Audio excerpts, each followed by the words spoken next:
دوستو شیطان اولاد آدم کو گمراہ کرنے کے لیے 7 انداز اپناتا ہے۔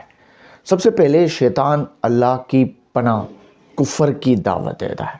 اگر انسان پہلے داؤ پر ہی اس کی دعوت قبول کر لے تو شیطان کا ہدف پورا ہو جاتا ہے اور شیطان اسے اپنی ذلیل خوار جماعت میں شامل کر لیتا ہے۔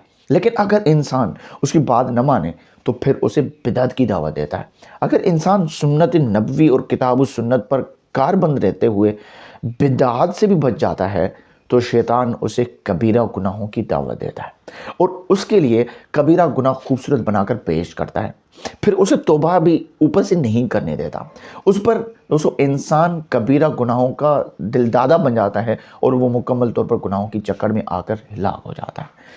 اگر انسان کبیرہ گناہوں کی دعوت بھی قبول نہ کرے تو شیطان صغیرہ گناہوں کی دعوت دیتے ہوئے صغیرہ گناہوں کو معمولی بنا کر اس کے سامنے پیش کرتا ہے۔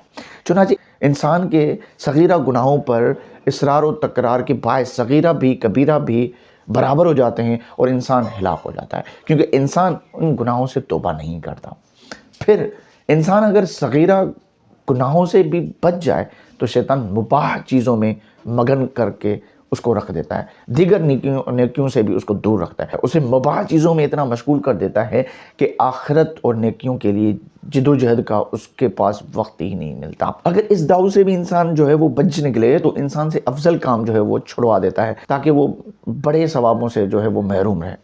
اگر انسان اس مکاری سے بھی بچنے میں کامیاب ہو جاتا ہے تو شیطان اپنا لاؤ لشکر تکلیف دینے کے لیے مومن کے پیچھے لگا دیتا ہے، جو کہ مومن کو انواع و اقسام کی تکلیفیں جو ہیں وہ پہنچاتے ہیں۔